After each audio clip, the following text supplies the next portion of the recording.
Picture this. It's Sunday evening. The family dinner is done, and everyone has disappeared into the living room. But you're standing at the sink staring at a mountain of disaster. There's a cast iron pot crusted with burnt gravy, a bacon pan swimming in cold grease, and a roasting tin so sticky with caramelized chicken drippings that it looks like someone poured glue on it and let it dry. This is the moment Esther dreaded every week. She'd run hot water, squeeze half a bottle of dish soap, and scrub until her nails were cracked and her wrists ached. And still, the burnt bits wouldn't budge. The harder she scrubbed, the more she scratched the surface of her good pans, leaving silver streaks across what used to be a beautiful finish. So like most of us, she'd head to the store. And that's exactly where the trap was waiting. The cleaning aisle is a masterpiece of marketing. There are gleaming bottles of heavy-duty oven cleaner for $9.99, specialist degreasers for $11, and Miracle, scouring pads sold in packs of 3 for $8. Every product promises to do one specific thing, and each one costs a fortune.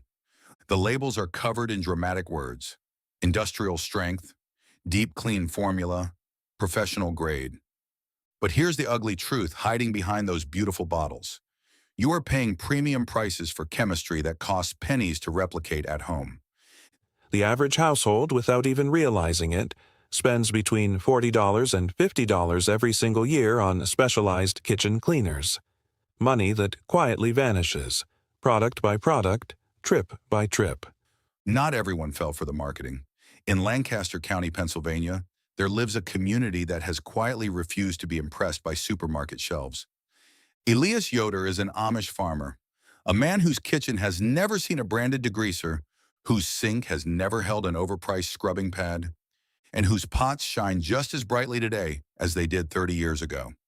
Elias didn't invent his cleaning paste. He inherited it. The story behind this recipe is older than any of the brands currently selling on that cleaning aisle. It traces back to a hotel housekeeper, a woman responsible for scrubbing the kitchens of a large inn, working on a budget so tight that buying commercial cleaners simply wasn't an option. She figured out a formula from her pantry. She passed it to her daughter. Her daughter passed it to Esther's mother. And Esther's mother eventually wrote it down on the inside cover of an old recipe book, right next to the instructions for her famous apple butter. This is not a formula born in a laboratory. It is a formula born in a working kitchen, tested on the worst messes imaginable, and refined across generations of women who had no time for things that didn't work. What makes this paste remarkable isn't mystery, it's simplicity. It costs roughly $1 to make a full batch. And that $1 worth of paste can clean your oven, Scrub your sink, polish your silverware, and strip soap scum from your bathroom tiles.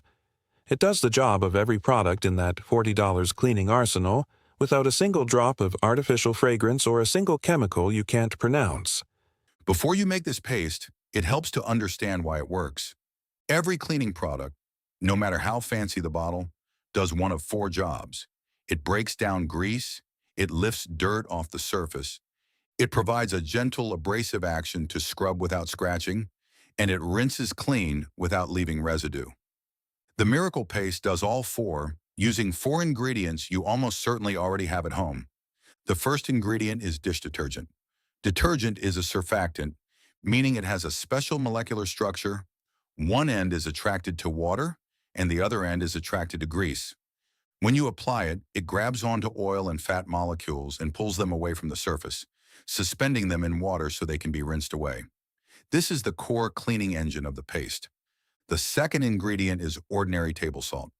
Salt acts as a gentle abrasive, tiny hard crystals that physically dislodge burnt food and stubborn residue without scratching metal surfaces the way harsh scouring powders do. And here is the beautiful part. Once you rinse, the salt simply dissolves. It leaves no residue, no film, no chemical trace. It does its job and disappears. The third ingredient is baking soda. Baking soda is alkaline, which means it chemically reacts with the fatty acids in grease and breaks them down at the molecular level. It also neutralizes odors rather than masking them, which is why surfaces cleaned with baking soda smell genuinely fresh, not perfumed.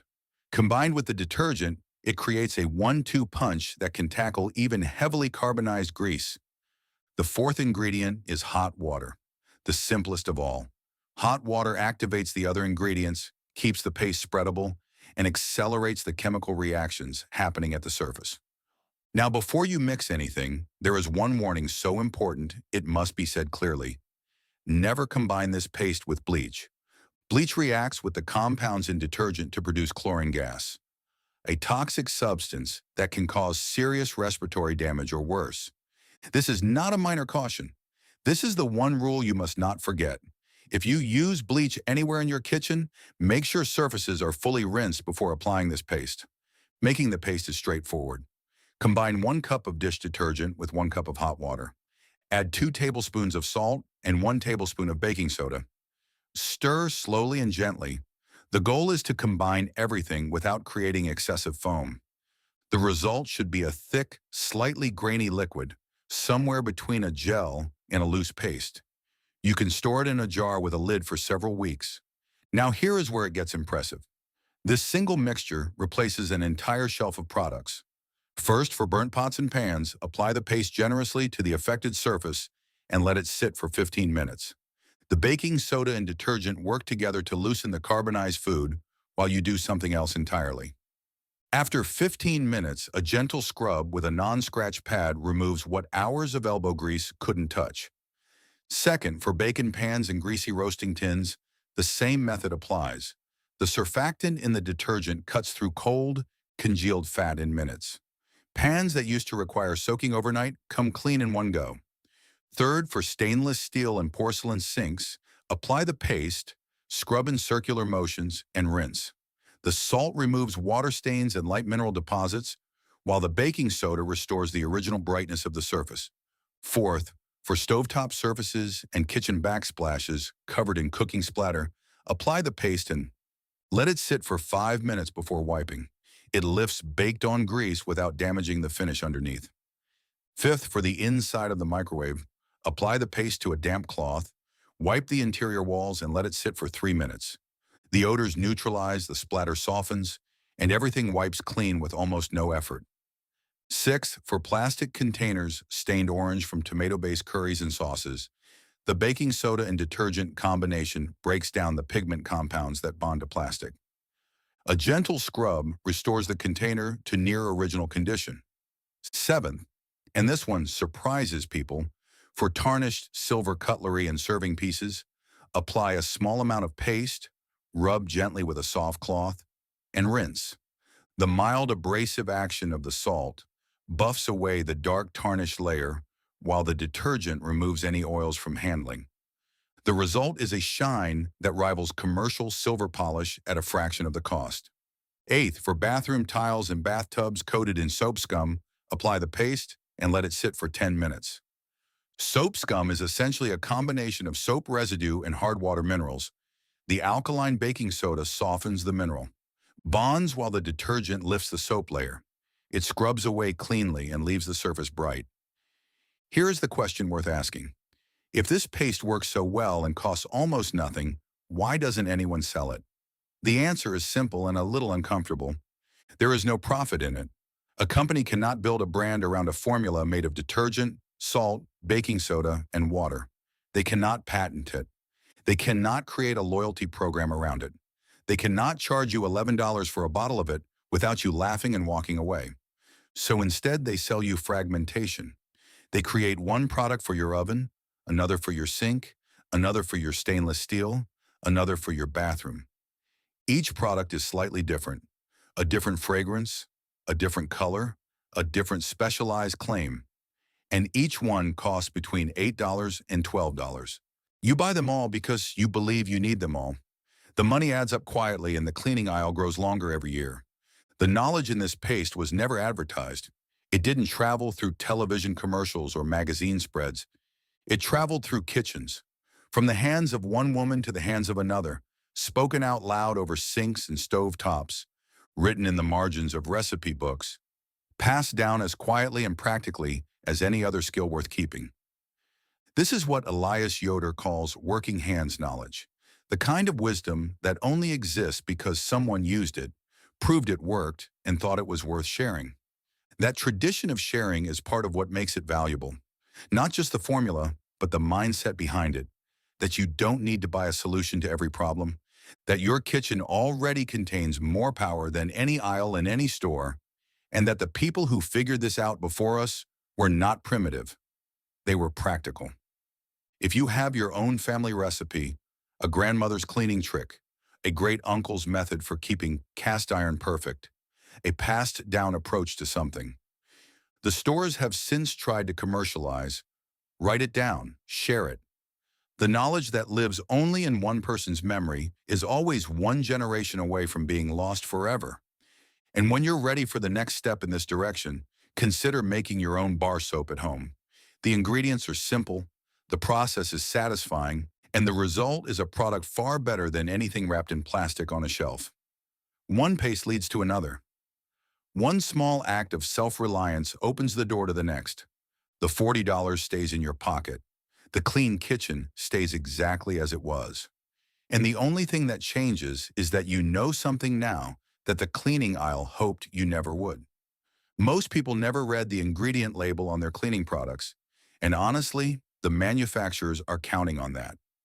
If you were to flip over that glossy bottle of heavy-duty oven cleaner and actually look at what's inside, you would find a list of chemicals with names that take 3 seconds just to pronounce. Sodium hydroxide, ethylene glycol monobutyl ether, diethanolamine. These are not harmless compounds. Sodium hydroxide, commonly known as lye, is corrosive enough to cause chemical burns on skin contact. Ethylene glycol compounds have been linked to kidney and liver damage with prolonged exposure. And yet these substances are sitting under your kitchen sink right now, in brightly colored bottles next to your children's lunchboxes.